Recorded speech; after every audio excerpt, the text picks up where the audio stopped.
Is your backyard boring? Well, why let all that space go to waste? Why not eat your backyard? Eat Your Backyard is my YouTube channel, where I show you how to turn your backyard into an interesting and delicious place. Over the years, I've experimented with growing all kinds of tropical and subtropical edible plants. On Eat Your Backyard, I share this knowledge with you. It really doesn't have to be that hard growing your own delicious fruit. In fact, I believe it should be fun and easy. The end result should be a beautiful yard that you can share and enjoy with your friends and family. So come on by and check out Eat Your Backyard. See some of our how-to videos on everything from mulberries to mangoes. You might get some good ideas or even give me some good ideas. So remember, Eat Your Backyard. Your place to get ideas for how to turn your backyard into an edible paradise. Oh yeah, and don't forget to subscribe. That way you'll be notified as new videos are made. Alright, thanks for watching.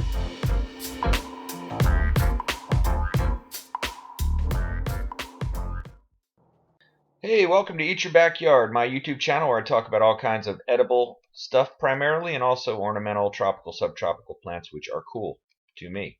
Alright, let's get to it.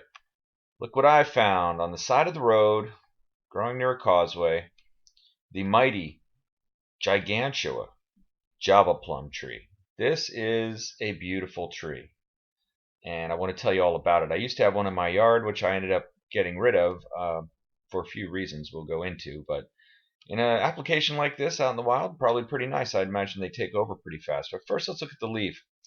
It has a nice ovate, shiny leaf. It grows extremely quickly in sandy soil, loose sandy soil. It'll take just about any amount of water. You can see it's just a beautiful glossy leaf, very, very attractive to look at. And it produces a whole lot of them. And if you don't trim it, they'll grow right down and touch the ground. I think this tree could probably get to be about 80 feet tall.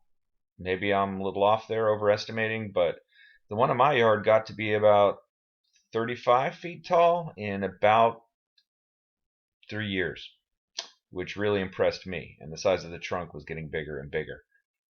And the roots are pretty intense. They actually rise up above the ground, so almost like a ficus.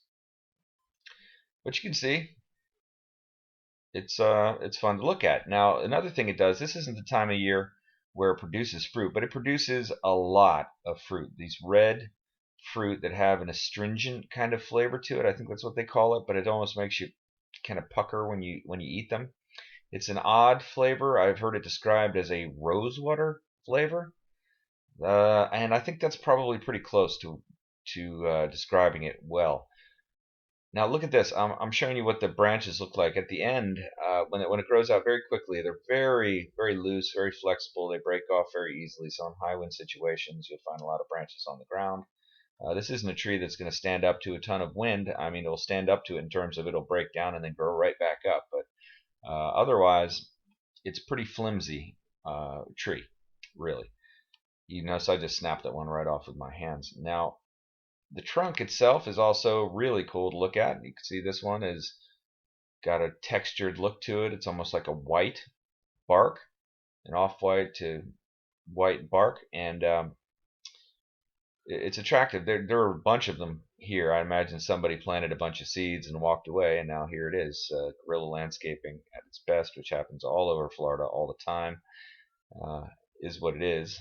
Looking up into the canopy, you can see it's just got a lot of branches. This is not a great climbing tree because of the flimsy nature of the branches, but blocking out virtually all the light from hitting the floor of this, under the canopy here. Here you get a good look at what happens below this tree since it's constantly dropping leaves all over the place.